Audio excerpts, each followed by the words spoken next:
Hello, everyone, and welcome to episode 57 of the PD Sports Podcast. It has been a minute since we've recorded one. It's probably been about 3 weeks, I reckon, just between the FPL show sort of starting and then a few other things getting in the way. At the end of the day, it's not the end of the world. The season is very, very long, but we are here ready to go. Just tonight, it is Dame and I. Dame, how you going? Not bad, mate, not bad. We'll apologise to the listeners. My voice is a little raspy. Been dealing with a bit of a throat infection the last few days, but we should be able to get through it. Hopefully, we have got enough tea that should keep it lubricated, so we should be okay. There we go. So if you haven't already, make sure you're checking out all the links in either the description of the video or the Discord and all the other fun things. If you are playing FPL and you've come over to this one, there will be a link to join our Classic League as well. But I think that's where we're just going to start with tonight. We obviously will park the FPL chat because that'll be on the next episode of the FPL show. But I just want to start out with sort of acknowledging some of the teams that have flown out of the gates. And I think you can only really start with one team at the moment, and Man City are looking pretty good, aren't they? Oh, yeah, they're a pretty good side, and we predicted this, that they're going to be there or thereabouts and probably win the league, and they have looked amazing. Haaland has looked good in his minutes that he has been given. Foden's looked dangerous when he has been on the ball, but I think the man that we have to talk about in terms of City has been De Bruyne. He's been at next level, and considering his second half of the year after his injury last year, I'm not in the least surprised that he's yet again their key man. He's looking fantastic. And even with their defensive frailties that they have at the back with a few injuries, it's pretty fantastic. Yeah, 100%. I think he's just been on another level at the moment as well, and they're just rolling, aren't they, really? They're just looking really solid.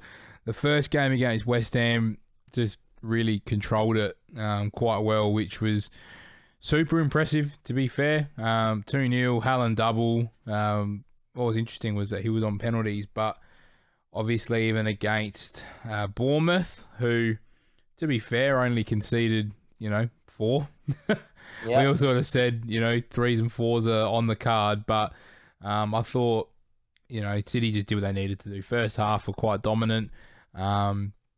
Really just didn't get out of second gear, to be fair. And, the De Bruyne goal is probably the one moment where there's a whole heap of individual brilliance in that. But the other goals were pretty just well worked. I can't even really remember Foden's goal, to be fair.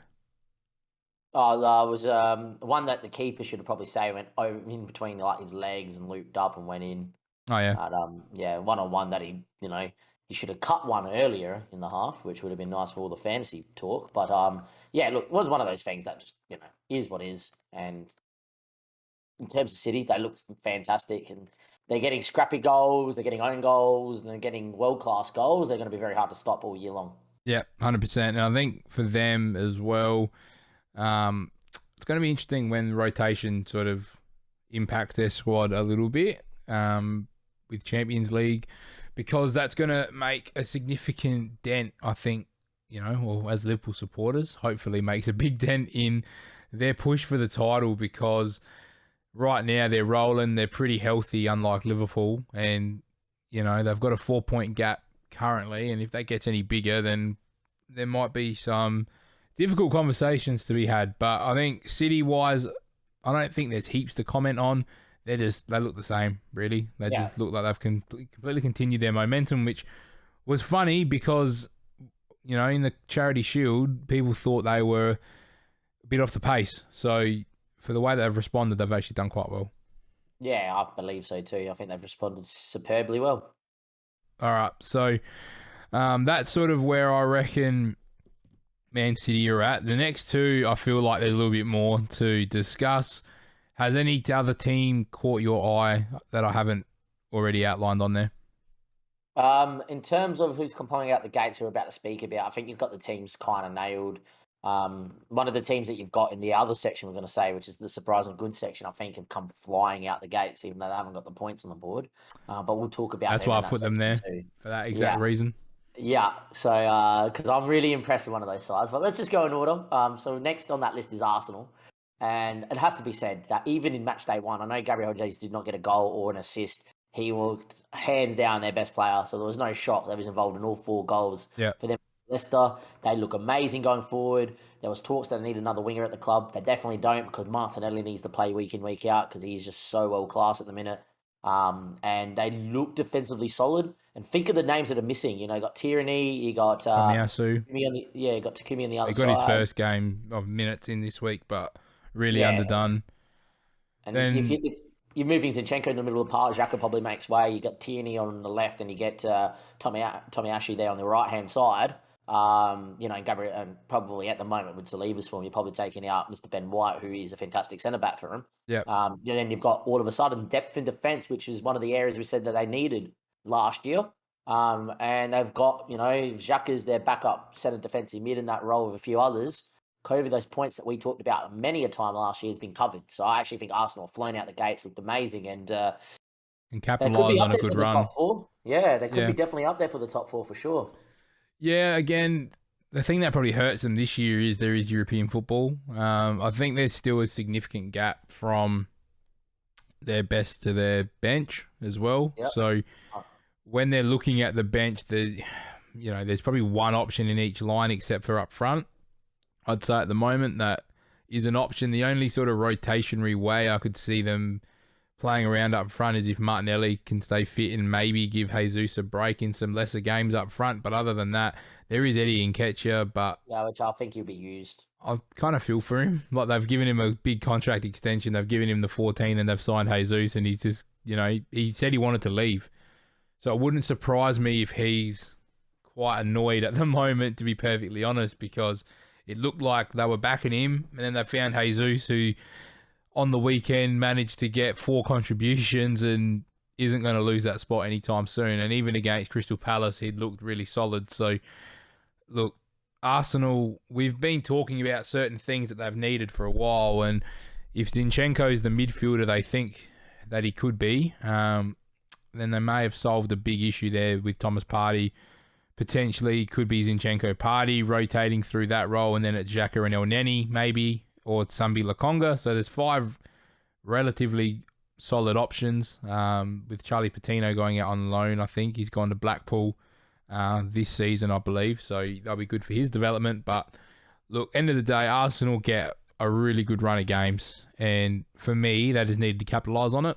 So far through 2 games, they've managed to score 6 goals and get 6 points. Can't do much better. I just thought defensively, obviously, the Saliba connection with Ramsdale wasn't great for the own goal, and then Ramsdale was pretty poor on the Maddison shot at the near post. But bar that, Leicester didn't have any major chances that Ramsdale had to pull out worldy saves for, and the defence looked solid, which we've been very critical of. So props to Arsenal. Obviously, time to capitalise on the momentum. They got Bournemouth away this week.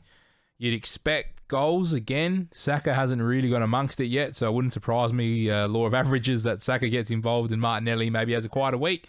But end of the day, they're in a good spot. If you're an Arsenal fan, if you can get to Europe and you're in the top 4 by that, first group stage game of Europa League, then you're laughing. Yeah, I believe that's their goal, and with their run of form, they need to make this count. Like, go win first. Put pressure on. 7 out of their first 8, they got to win it, and then be like, here we are. So when it comes to those tougher fixtures, when they might need to rotate as well, they can withstand dropping a few points. Yeah, 100% agree with you there. All right, let's move on to my boys. Team that I love. I've always got a soft spot for them. I haven't done an FM save on them for 2 years, so I might be due one with the new roster. But Brentford, I have really been impressed with Brentford. Same here, mate. Same here indeed. I don't like talking about FPL on here, but I dodged them like the plague because of the first 2 fixtures, and they have come up trumps big time in those games. So I've been really, really impressed with their start to the season. So obviously we'll talk about the Man United side of things a bit later when we talk about Man United specifically. Yep. But what I was really impressed was the way that they were able to change their approach. So just trying to find, again, their game in game week 1, which I should have in front of me. So bear with me for a second. But they started, was it not Wolves? Who'd they have? I don't know why this isn't changing. I was going to say, Tony scored a goal. It was in like the 6-yard box. The ball's played into him. He backed into They his came from man. 2-0 down. Leicester. Um, Leicester. Yeah, that's it. 2-0 down against Leicester. And I looked at Leicester Man United. You're like, all right, we'll get on them in game week 3. And they were 2-0 down against Leicester as well. So that, showed real good character. Ivan Toney and Josh Da Silva coming up with 2 very contrasting goals, number 1. Yep. So Toney, good work in the box to hold off the centre-back turn hit. Da Silva outside the box, absolute top bin, type finish, weldy finish. But for me, it was this Man United game. They went 4-3-3 against Leicester. So for me, that means that they targeted that Leicester fixture. They felt they could get on top early. Where against Man United, they put the extra in defence and wanted to invite a bit of pressure. They wanted to be able to have the overload in the midfield. Obviously going 3-5-2. So when they play their 3-5-2, it is literally 5 flat midfield and 2 up front. It's not a 10. Yeah. It's the 3 centre mids with the wing backs going hard. So it's a very Inter Milan-esque 3-5-2, more so than the traditional 3-4-3 that you see. But them against Man United, when they knew they had them on the ropes, you don't see this very often. They just kept hitting that counter punch. Granted, first goal was very poor goalkeeping. So Josh Da Silva gets very lucky there. Second goal is a very good team press. Most top teams shouldn't be playing the ball when you can see there's 3 guys standing on the edge of the box waiting for the ball to get played out. Third goal was a good header from Ben Mee. Would have loved to score in his home debut. And then the fourth was a brilliant counter-attack, wasn't it? Oh, yeah. Oh, they look class, don't they? Yeah. And I expect Brentford to actually play in that way a little bit more, especially in the big games like you mentioned. But I actually think even against lesser sides away from home, they're going to line up in that 3 with that flat 5. And it's not your traditional when you line up 3 with a flat 5, which is a 5 at the back system. Or, for me, postcodes, formation of postcodes. But, when they're sitting deep and inviting pressure, it's a different type of just sitting there, not doing much, not offering much, and then lumping it long to just 2 guys. Yeah. It's pretty much put it into space and know that we can hunt from that area. Even if we don't win the ball, we're going to be up the field and be able to press in that area. Yeah. Right? Or we're going to win the second ball and counter press. And it's then not, okay, keep the ball and take the sting out of the game. It's space, go, run, get on it, let's go. And it's slingshot. Utilize utilize Tony's ability to bring others into the play so we can get a couple of the centre mids forward. Tony's deceptively quick too, isn't he? Like we saw in that counter attack that he can drag centre backs out wide into areas I don't want to be in. Like he was just, and then the ball he plays, it's like a 30-yard ball that he plays square that hits Mbeumo on the shoelace. Like it's just. He's a good footballer, man. He's unreal. I love watching Tony play. Absolute class. But that's the thing. It's not like, we're just going to lump it along the 2 guys up top and that's put it on his chest. They're getting numbers in areas. Once they get in and around Tony, you got Da Silva bombing on forward and getting in good areas. Rico Henry, who's meant to be playing as a wing back and being very defensive, has had something like 3 shots from inside the box in 2 games, which I know is a fantasy Premier League stat that I've been looking at. But he's bombing on in areas. It's very Chelsea, Liverpool-esque the way they use their fullbacks. Yeah, 100%. So with that being said, I am they're a team to watch. They're a big team to watch. Very impressed with them. And then you get Dam's Guardian as well. He hasn't even acclimatised yet. That's scary. He's going to be the Eriksen replacement. We know how good he is from the Euros, so that's going to be a very very interesting one to watch because I think he could be quite good. And then a fit Da Silva, it's literally 2 signings because Da Silva barely played at all last season, so he's someone that's gone under the radar a little bit from their promotion push. Yeah, nailed in the championship, arguably their best player. Massive long-term injury, I believe it was an ACL, I think, by memory. Either that or a broken leg, I think. One of the 2. It was a really bad one, and then he's gone back in and he's looked... Look, he's lucky against United for his goal, but the first goal in the first game of the season shows his class. But it's more the areas he gets up, how much he drives, how quickly he can get up front and help the 2 men. Even if they play it longer than Tony can hold it up and you look and Da Silva's already there. So it's like playing it as a... they're 5 flat, but as soon as they're on the ball, you got that. It's almost a 4-3-3 shape by then. Yeah, because Da Silva's pulling into that 9, Tony and Mbeumo pulling their men wide. It's cool. It's pretty cool. Yeah. Or a diamond, whichever way you look at it. Yeah, and then they normally have Norgard, or what's his name? Starts with a J. Yeah, Jensen. Jensen. He sort of sits more as the traditional 6. Yeah. So as the rest of them bomb on, he's the one that provides the back 3 with the cover. Again, I thought Ben Mee was such a good get for them too. I think so too. Just Quality centre back. can play the shape, can play the system, just rock solid centre back to sit right in the middle. Again, look, I'm expecting Brentford to do some big things. It's similar to Arsenal. They've got a really good run of fixtures here coming up as well. So don't be surprised if you see Brentford just ticking along nicely, and it could potentially start with Fulham this week, who have been a little bit up and down, but have been good value for 2 points so far this season, to be fair as well. That's All fair. right. You want to kick us off with one of the teams that I do. have surprised? I know wanted to you're put him gonna in go with. flying.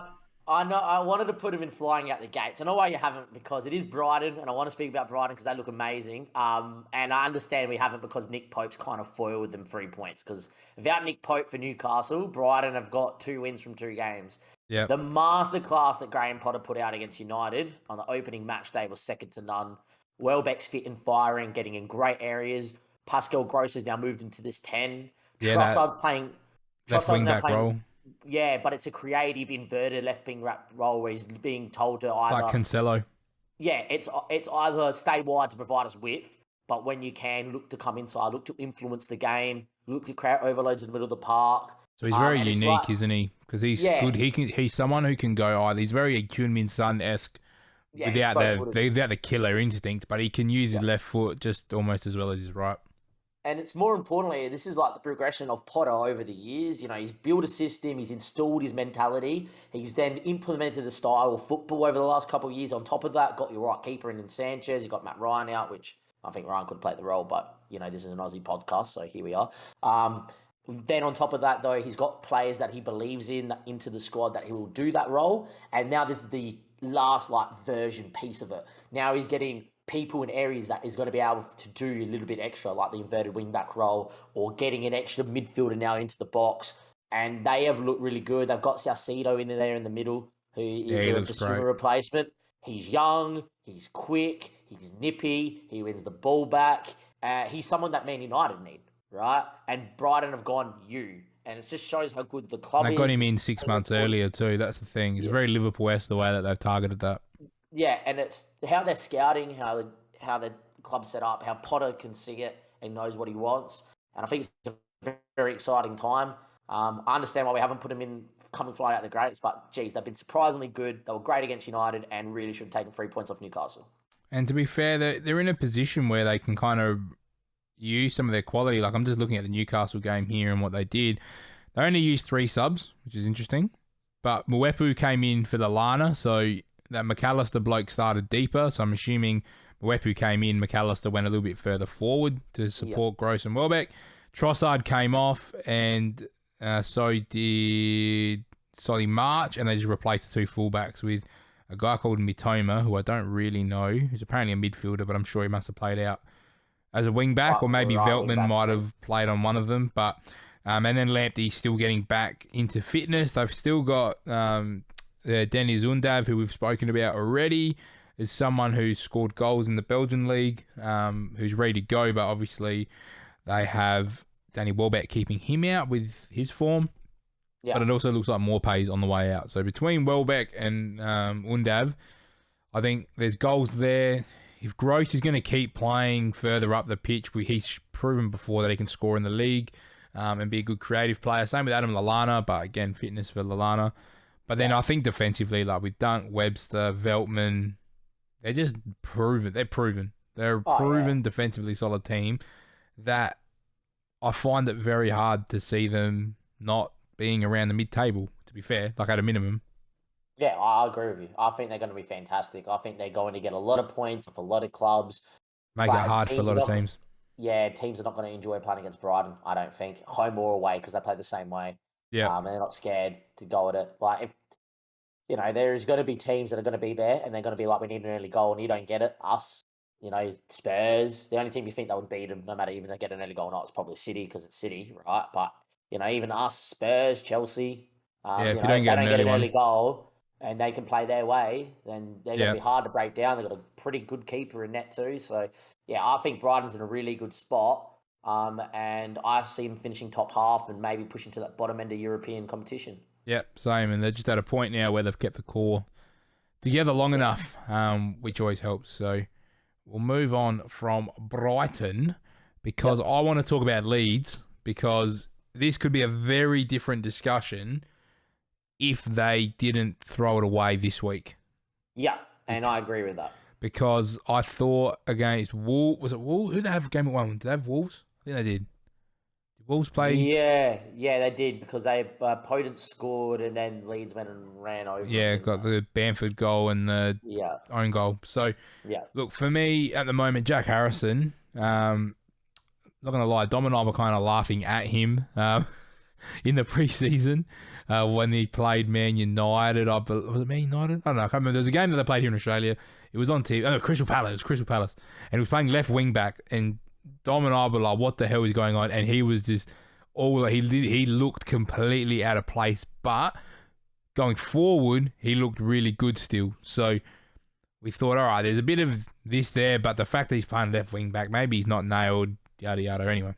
Fast forward 2 weeks, and he's been creating. I think he's created the most chances in the league so far, through 2 games, and he's looked really good. Rodrigo scored 3 and 2. I think he scored a double, didn't he, this week? Yeah, he's got a double, and he's got the goal against Wolves. Yeah, and near post goal, I think. Yeah. Oh yeah, what did I think Bamford scored? It was Rodrigo. Anyway. So obviously Bamford is out, so he sort of stepped back into that striker role. But then there's between Aronson and Jack Harrison, they're just creating, bucket loads of chances. Melier, again, has the potential to go big with them, and there's going to be plenty of points that he saves this year with his saves, literally, because we know his quality. I think it's Christensen, the right back as well, looks a player so far. Hasn't really done it in the first 2 games. Looked really good in pre-season. I think for them, it's just the midfield I worry about. They've got Tyler Adams, who I haven't seen enough of yet, the American that's come in with Jesse March. But look, there's a base. And I thought Leeds were really going to struggle the start of this season, especially with some of the tougher fixtures. Wolves wasn't an easy fixture, and for them to have the resilience to come back at home was really positive. Southampton, really, they should have walked away with 3 points there. That was probably 5. I think it was about 5 minutes of just chaos that Southampton went bang, bang and got 2 goals very quickly. And Leeds, Aribo, mate. Yeah, I know it frustrated me because I love Aribo, but he's not my fantasy team. And then this week they got Chelsea, so I'm not expecting them to really profit from this game, but they get a really good run till about the international break. So again, don't be surprised if you see Leeds floating about, if you see Aronson starting to settle, if you see Rodrigo 5, 6, 7 goals potentially maybe by the international break. You never know. They might actually do a lot better than we thought. And look, I think they've been surprisingly good, but I'm still worried for the season. The fact they showed that that defensive, a little bit of just luckless of how to see a game out against Southampton. Security, fragility is probably the word, as they have their moments. Yeah, maybe it doesn't bode well for a 38, game week season, and maybe we'll see that proper set up a few more times.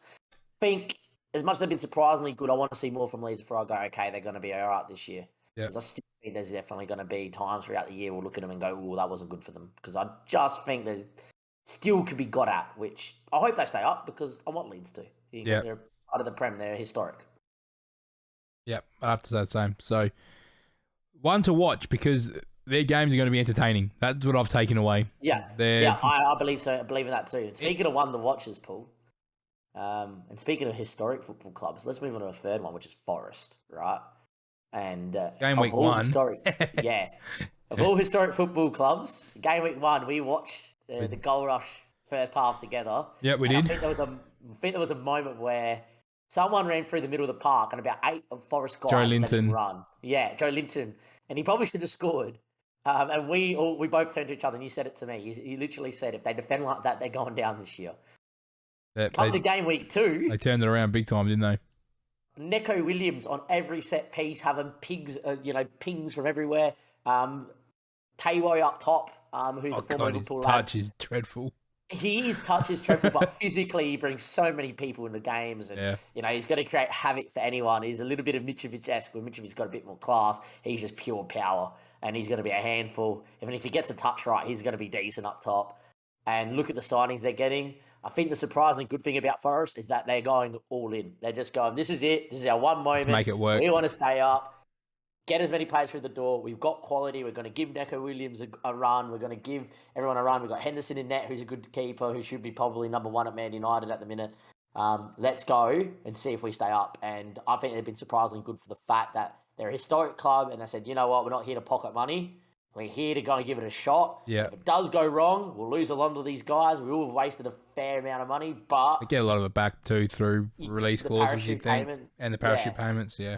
And this might be the way that they stay up. Fulham tried this and it went deadly wrong, but the difference is the players that they are getting are top quality. A lot better than Andre Schürrle at 30-something that Fulham were getting. So yeah, being linked to guys like Awara and Niakite from the Bundesliga, like they're getting guys that are reputable, that are a better age profile. They're getting a lot of young guys as well. Neco's sort of ready to prove himself. You know, I think looking at and like Henderson on loan's a really good get as a goalkeeper. I think they had 7 loanees as part of their championship squad. Yeah, so there was naturally going to be a lot of turnover and a lot of guys that weren't a part of the promotion. But what I've found was a bit disheartening was not many of... I don't think really any of them came back, which is a bit meh. Like I thought maybe some would try and sign and stay on, but guys like... I mean, Lingard's probably a good one that'll settle eventually if he's got the quality around him. I just think goals are going to be hard to come by. Like, the goal was a mistake. Yeah, it was. He just got kicked into his shin. No one knew nothing about it. I think that there was moments where they should have scored beforehand. Like Neco was putting balls in areas that were like superb, and you know they looked dangerous from a set piece. And what do you think Morpay does to this team up front? Yeah, I think if you get Morpay in, or you they get go 11, two up top, 11 or 12. You go 2 up top, and they play 4-4-2. And Jesse in behind or on the left wing. Yeah, I think you know. Awar in the 10. Imagine if they go diamond. Yeah. If they do a Villa diamond, they're gonna have options. They're gonna have options, and I think that if it gels, they're gonna stay up not easily, but what are they playing 3-5-2 at the moment? Yeah, I think they are. Yeah, they could do that. They could go Taiwo, Morpay, Awar, Lingard in the 10, and then the other one deeper. Yeah, could be all right. Keita is part of the 3. Henderson in goal. I've seen teams of lesser quality stay up. Yeah, 100%, and there's gonna be fun to watch, I think, because they're either gonna get them on a goal rush. Yeah, they're either gonna just get thumped or they're gonna give it a go and play, aggressive. Yeah, I think a bit of it was that they're playing their first home game in the Premier League for 23 years, whatever it was. They weren't gonna sit back, and I haven't seen the penalty yet. Actually, the Declan Rice one, but I don't know what the save from Henderson's like, but. Decent save. It was rolled in towards the corner to Henderson's right, but the fact he's caught it, kind of shows you that I think Declan's tried to go with too much placement, not enough power, and it was very telegraphed. It was kind of like, I hope the keeper doesn't go the right way here because I want to put this on target instead of him stepping up and going, that's my spot, let me hit it. Yeah. So it was one of those. Yeah. So credit Henderson. Yep. All right, fair enough. But that gives him a clean sheet as well, so that's part of the main thing. So. Let's shift into, after 2 weeks, what we're not liking. And I want to start with Liverpool because I don't really want to spend too long on it. We haven't looked good. That's pretty... No. Well, I'll take that back. We didn't look good last week. We didn't look good against Fulham. No. But we ground out a draw and you probably go, we'll take a point. 1 point. Not 2. This is the problem. The problem is, at home, absolutely dominated. Palace go on the break. Nick won. Probably should have been 2 up. Zaha misses another chance in the start of the second half.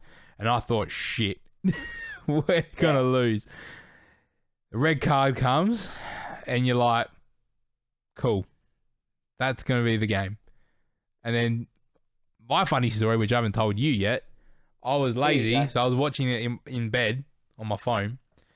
And my app was just bugging out. I was at the point I was gonna message you because it was like 140p, like couldn't see shit. So I kept reopening the app, waiting for it to buffer.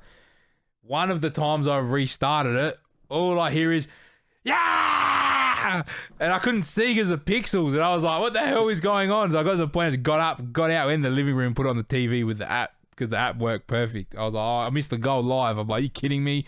I watched the whole freaking game. I missed 4 minutes, and I missed the worldie goal from Diaz. What are the chances? That's why you got to get up and watch it on TV, or B, TV in the room and sort you out. Because I was up and I was fuming. I'm gonna turn it on its head a little and say that as much as we've been poor, we had so many chances though against Palace.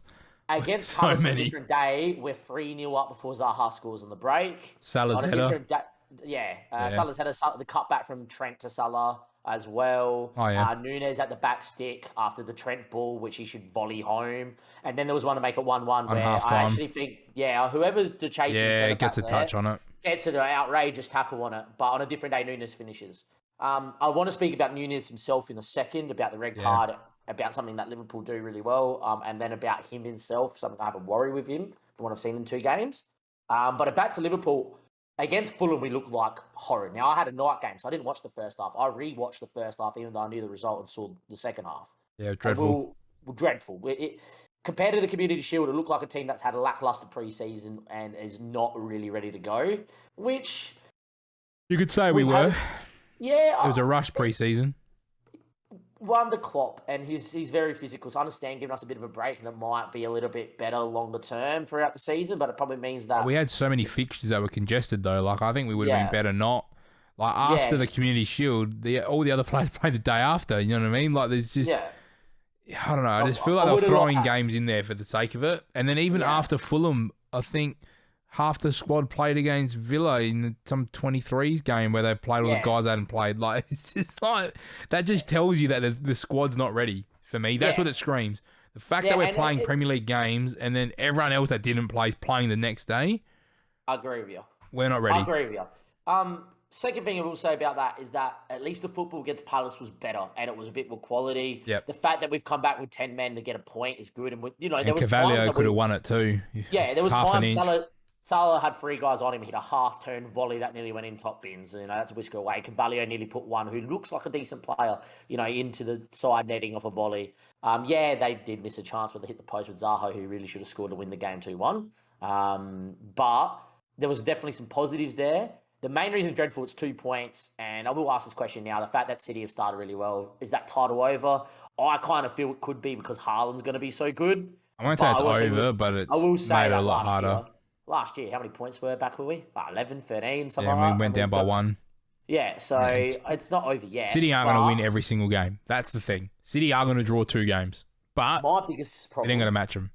My biggest problem is the boy up top, when it's Nunes. And this is not me being pessimistic. This is me watching from what I've seen in match day 1 and match day 2. Right? Now, first thing I will say is a red card. Yes, he can't do that. Yes, he was provoked. Yes, he's a young kid. Yes, he's new to the Prem. The one thing I will say, the only other time I remember a red card on the Jurgen Klopp side was Robertson getting sent off against Spurs. 2 yellows.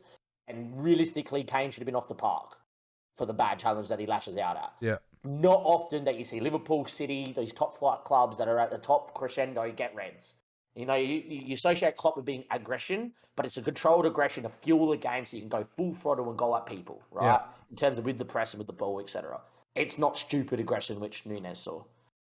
That's one thing that can be talked about, trained out, character of the squad. 3 weeks to do it. Yeah, and he's got 3 weeks to think about it. He probably won't do it again. My worry is what he's doing with and without the ball. He's so used to playing off the last man for Benfica, I think from what I've seen in the first 2 match days, is he's not going to offer much up and build up. And against Palace, it showed. The amount of times we have the ball out wide, how many times you saw Mane last year or Bobby, you make a little run off the centre-backs into some space in that, not that false 9 role, but in between the lines where we can play him, we can bounce Fabinho, you go out the other side. Didn't happen much. Second thing, and I know this might be controversial, his touch against Fulham was woeful. His touch was bad again.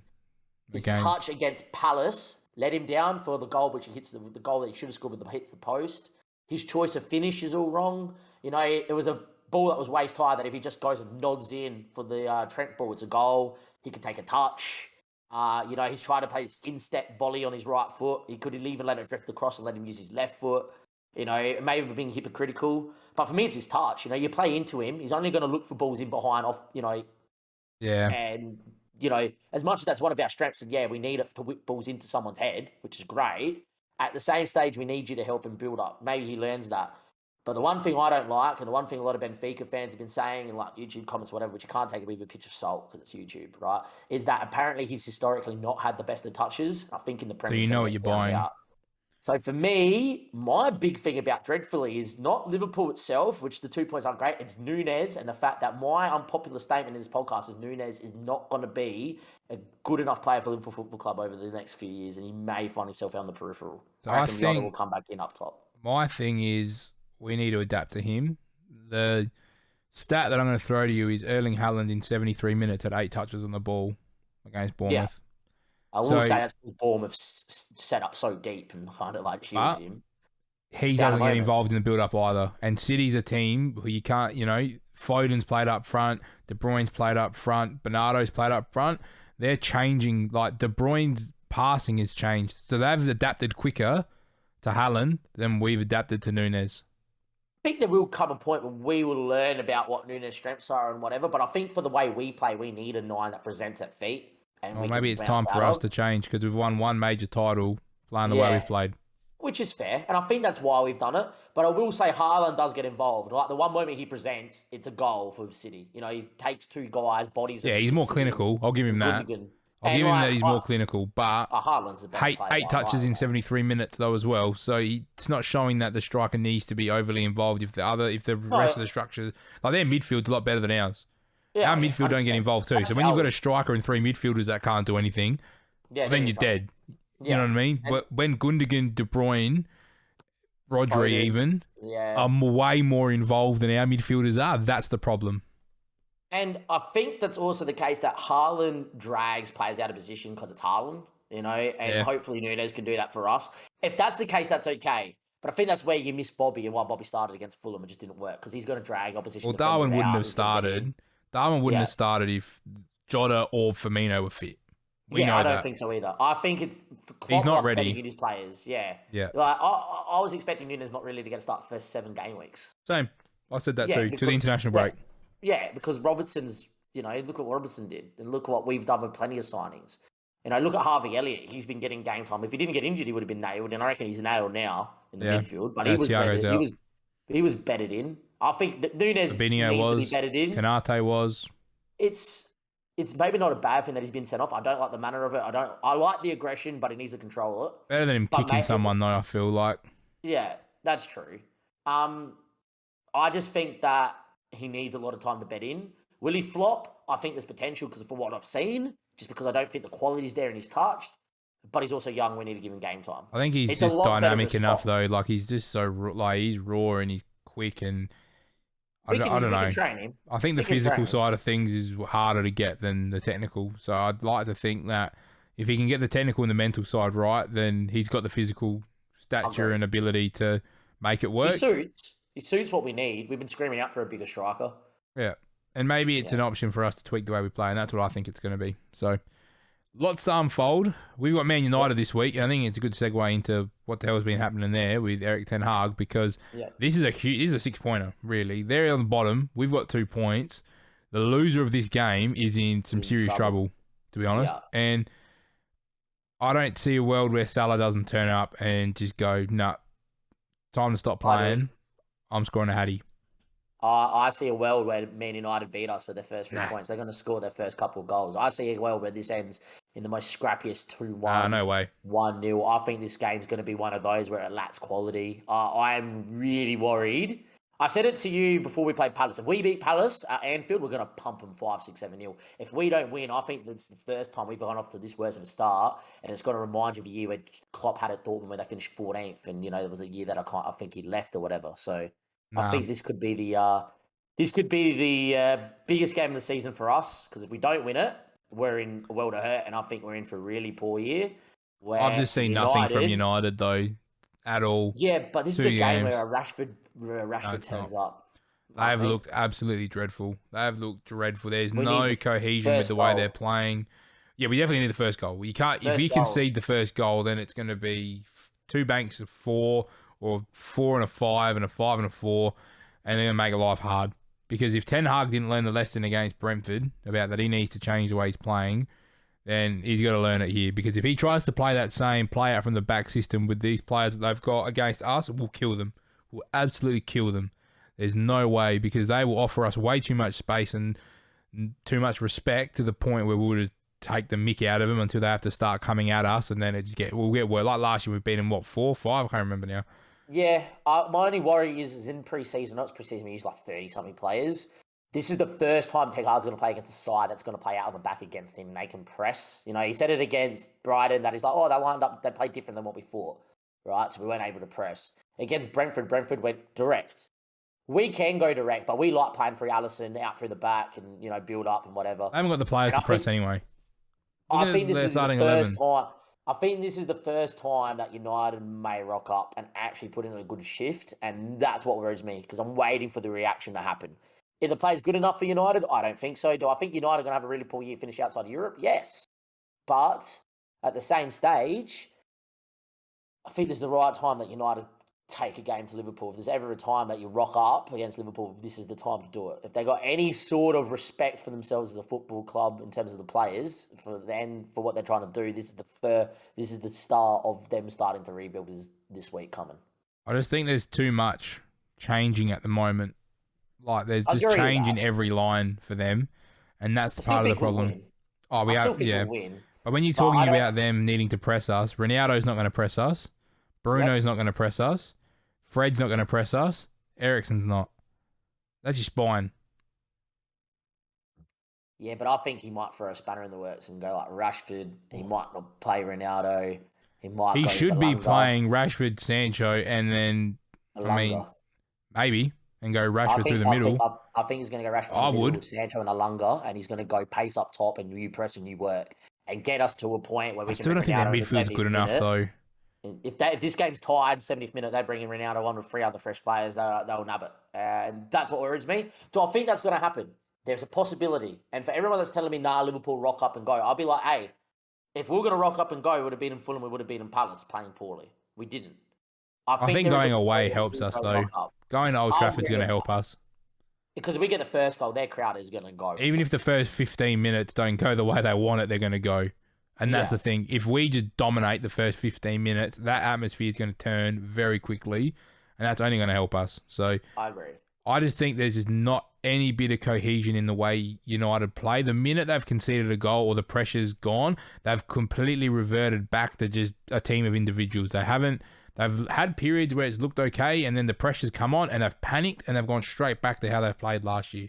And I think the same thing's going to happen this week. So United, I don't even know what the hell they need anymore. I'm at the point where it's not it's not players. It's like the players that they've got are not good enough for what we expect of Man United.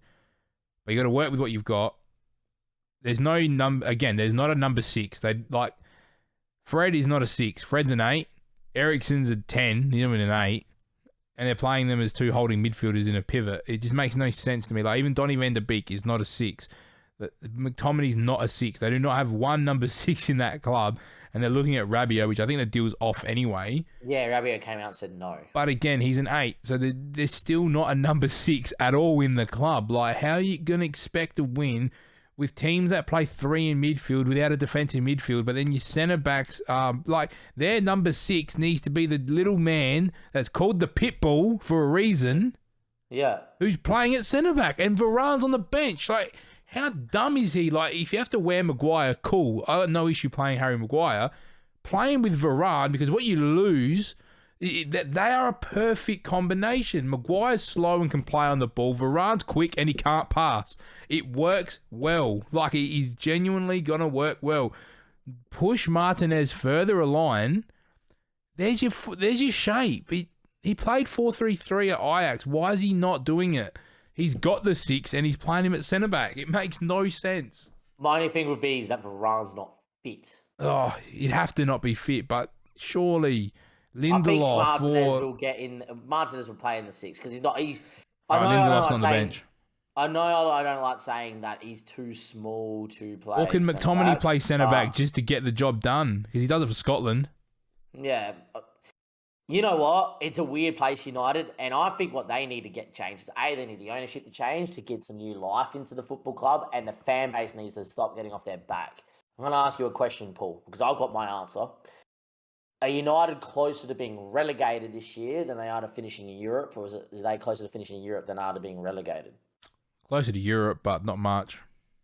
They'll be mid-table, I think. I think they'll finish like anywhere between 9th and 12th, but I think the way how bad this can turn, the Kroenke family are going to say, "Oh no, we're spending money," but even though we're I mean, the Glazers. made a decision, Glazers, sorry, apologies. Sorry, Arsenal on the mind because I've got Arsenal on the run sheet. We're spending money, but they're letting all their businessmen make decisions, not footballing people, right? Yeah. The poison in the club's already been settled in. Ronaldo doesn't want to be there. He's your best player, right? On paper, right? Players that know they don't lack belief. You got a keeper that's playing in a system that he knows he can't play. I think that there is a world that United struggle for a large portion of this year, and if it carries on and they can't find a midfielder that they can bring in to help hold, or a defender, then they could be in really serious trouble. I think they'll go down. They don't have depth either. That's the concern. Look at their bench on the weekend. Yeah. I think that there is a world where this club's in danger of doing what Leeds did many moons ago. Look, I don't think it'll be that bad, but it's not looking good. No. And next week's going to prove a lot. Yeah, this is where I still think this is the type of fixture that United turn it around and they finally start to build something. But even if it's just a performance, they haven't had a performance yet. That's the problem. I see a world where we smack them 6-0 and United don't win a game for their first 5 or 6 as well. Because it gets bad after this too. Yeah, and if we got to do it to them, we're not 100% fit. We've got no Canate, no Matip, Gomez not fit, Nat Phillips starting, and we're still going to smack them. Then they're in some serious trouble because they're still got to play City and they're still got to play Spurs in this run. So once they go past us, it goes Southampton, Leicester, Arsenal, Crystal Palace. Like Southampton, you'd think at St Mary's is winnable. Yeah. Leicester would be tight. Arsenal, you'd back Arsenal, and Palace at home, you'd back Palace at the moment. Oh, look, I'm telling you right now, I'm looking at Eze and Zaha and going, mate, that's their fixture. Getting in behind, running. Yeah. AU pinning himself on Martinez if he's still playing centre back, or Edouard. Yeah. They're going to be. They're not going to lick their lips. And after that international break, you've got still City, Spurs to play.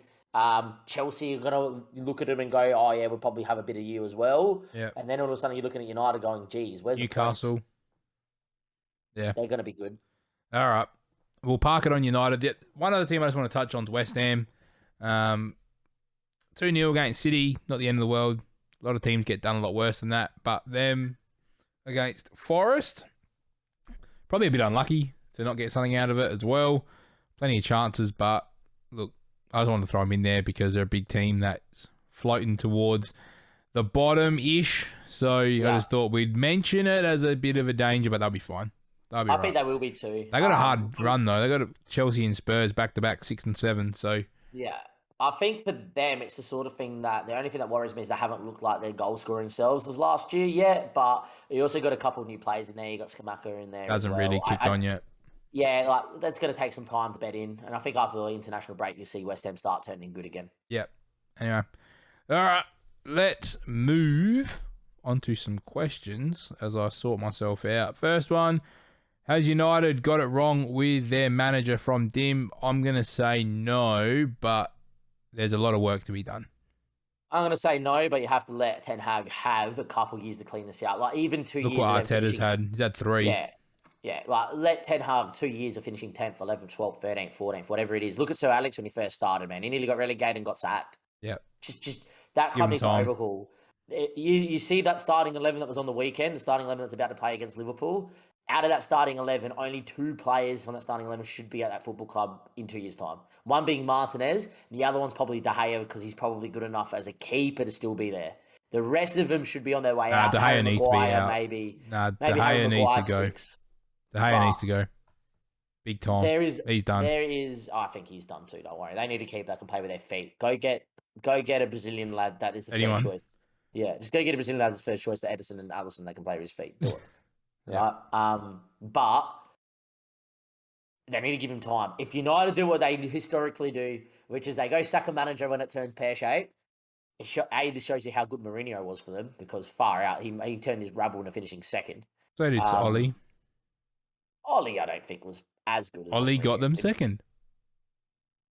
Did he? Yep. Oh, there you go. When we finished fourth, Ollie got him second. There you go. The year after we won it. Oh, Mourinho got him to a Europa League, didn't he? Yeah, but Ollie got Yeah. into the quarters of the Champions League. That's more important. Look, Ollie and Ollie. I'm not Mourinho, agreeing for Ollie. I'm just saying. Look, Data can tell you funny stories. That's true. Data will also tell you that that Moyes probably should deserve more time. You're not wrong. Anyway. But I think they've got it right if they give him time. The only time Yeah. they've got it wrong is if they sack him prematurely, because I don't think there's any comeback from that. If they set Ten Hag in a year and a half, who else is going to go there then? No one's going to go there, and they're going to be the laughing stock of English football when they get relegated in 5 years' time. Laughing stock of world football. All right, Russ Bus. The Arsenal need to sign another midfielder, i.e. Tielemans. Yes. I think they're one short. I think if it's Yuri Tielemans, yes, because he's quality. They need one more deeper 8. Yeah. Because I don't think Odegaard's done it at times, and I don't like it. Like he needs to be that bit further forward. So I think they're one short at the moment. So I reckon it's Tielemans. If Sambi Lokonga was able to play, but he's just not there. I'd loan. If you could loan him out, and if you loan Sambi Lokonga out and bring someone like Tielemans in the last year of his contract in, then 100%. Otherwise, I wouldn't buy someone for the sake of buying someone. It's got to be the right person. Because Arteta's shown that he's willing to hold if the right player's not there. Berger, are Man United better without Ronaldo? Well, we've mentioned that we believe they are, but... Right now they're not because they haven't replaced him. Yeah, and they also have lost Montreal for a while, so... Yeah. They might need to hold him and make him unhappy, but play him. But if they could get anyone to play the system, that would help. But he's just not going to play the way they want him to play. Nah. All right. Damo, that is all we've got time for. That was a nice little start. If you've enjoyed, make sure that you guys get a rate amongst everything. And you check out all the platforms as well. And we'll hopefully be back on a more regular schedule to cover what happens in the Premier League with a bit more depth. But we wanted to just get an episode up to re-establish our connection with everybody. So once again, Dame, thank you. Thank you, mate. We'll get back to a regular schedule. I've got 3 catch-up games this week. So even finishing this podcasting has been a bit difficult. But Premier League's on. It's a good time. There's other sport on as well that we'll mention at some point. But let's see what happens. It's a wacky old time, the Premier League. It's just nice to be staying up late on a Saturday night with Goal Rush or waking up to a Tuesday morning kickoff at 4:30. Yeah, 100%. So thank you guys, and we'll see you next week, hopefully for episode number 58.